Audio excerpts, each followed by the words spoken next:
भगवान का संबंध ही सच्चा और सदा साथ रहने वाला संबंध है। हमीरपुर मौदहा नगर के बड़ी देवी मंदिर परिसर में बुंदेलखंड रामोत्सव महाकुंभ के अवसर पर आयोजित श्री राम कथा के चतुर्थ दिवस अनंत श्री विभूषित श्री काशी धर्म पीठाधीश्वर जगत गुरु शंकराचार्य स्वामी नारायणानंद तीर्थ जी महाराज जी ने बताया कि जब सृष्टि में पृथ्वी के धारक गौ, ब्राह्मण, वेद, सती नारी, सत्यवादी, निर्लोभी, दानशील का पतन होता है तो भगवान श्री राम कृष्ण के रूप में अवतार लेते हैं। सनातन धर्म में यज्ञ ही सृष्टि का मूल है और यज्ञ की पूर्णता गौ वंश के संरक्षण से ही संभव है। कितने दुख की बात है कि धर्म प्रधान भारतवर्ष में प्रतिदिन हजारों की संख्या में गौवंश का क्षरण होता है। हम सबको गौरक्षण के लिए प्रयत्नशील होना चाहिए। पूज्य महाराज जी ने आगे कहा कि भगवान का भजन ही जीवन का मुख्य तथा अनन्य कर्तव्य है। तब उसे खूब मन लगाकर ही करो, क्योंकि उसके बिना तुम्हारा सब कुछ करना पाना सर्वथा व्यर्थ है। जगत के कर्म तो दिखावे के लिए नाटकवत ही करो, न तो उनमें जरा भी आसक्त हो, अतथा न जगत के किसी भी प्राणी पदार्थ में तनिक भी ममता करो। पर भगवान का भजन तो भजन में अत्यंत आसक्त होकर करो और अपनी सारी ममता सब जगह से बटोर कर एकमात्र भगवान में ही लगा दो। ये दृढ़ निश्चय कर लो कि एकमात्र भगवान ही हमारे हैं। जगत के प्राणी पदार्थों के साथ तुम्हारा जो प्रेम का संबंध है वह केवल भगवान के संबंध से ही है। पूज्य शंकराचार्य जी ने बताया कि आए हो भगवान में ही रहोगे। हम सब उनके सनातन अंश हैं। उनसे हमारा संबंध न कभी टूटा न टूट सकता है। तुम मोहवश अपने इस नित्य सत्य भगवत संबंध को भूल गए हो।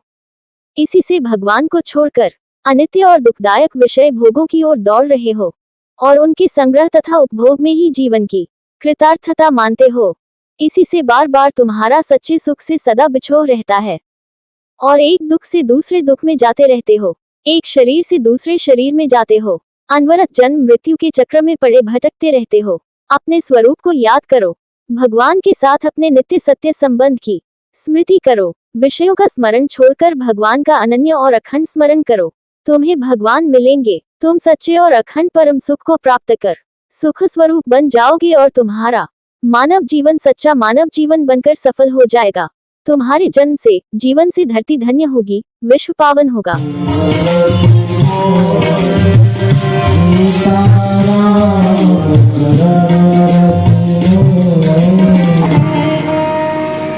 पुराण वेद उपनिषद पढ़े हैं, जितनी संप्रदायों का ज्ञान प्राप्त किया है उनमें कहीं भी ढूंढ कर दिखा दीजिए कि कोई प्रेमी अपने ऐसा भी प्रेमी चाहता हो कि हमारा प्रीतम हमको कुटिल समझे, लोग द्रोही समझे और हमारे हृदय में उसकी मुस्कान की नहीं, चितवन की नहीं, बच्छस्त्र की नहीं, भुजदंड की नहीं, उसके वस्त्र अस्त्र की नहीं, उसके चरणों की धरती हमारे अंदर निरंतर बनी रहे। पर क्षण वर्धमानम, प्रीत वर्धमान होती रहे। भरत जी कहते हैं राम के चरणों में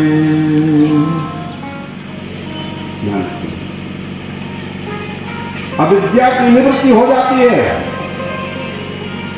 धर्म स्वर्ग रूप अपना फल दे करके और अंत में गतागतम काम कामा लभन्ते,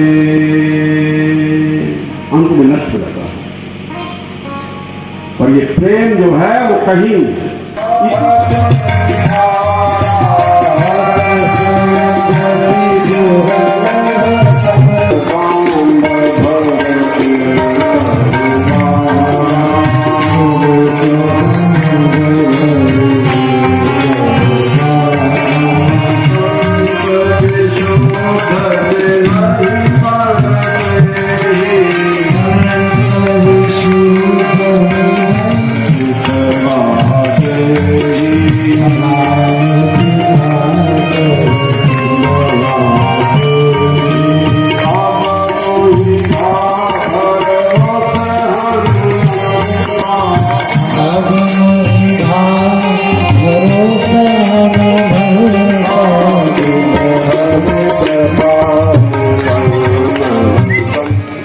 सभी के हृदय में प्रेम रहता है।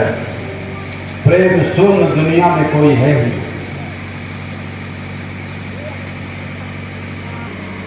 हाँ, पति से प्रेम क्यों होता है पत्नी का, मालूम है?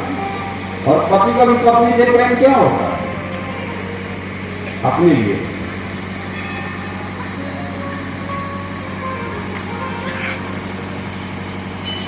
प्रेम किसके लिए होता है? अपने खातिर होता है, अपने लिए प्रेम होता है। प्रेम कहाँ होता है? पराये से नहीं, अपनी आत्मा से होता है। सभी का प्रेम अपने आप में व्यापक हो जाता है, हरि व्यापक सर्वत्र समान। तो भगवत प्रेम की मांग सारे विश्व के लोगों को आज भी है। स्वार्थी प्रेम तो अधार्मिक होता है, अन्यायी होता है। काम से नहीं, बहुत से कामों से, हजार हजार काम। अब कितने काम बैठे हो यही तो है काम। काम 10,000 थोड़ी, काम तो कोई नहीं। एक साथ बैठ के सुने तो हजारों काम हो गए ना। भगवान तत्काल आनंद दे, सुनाई पड़ता जाए, आनंद देता जाए। भगवत रस होता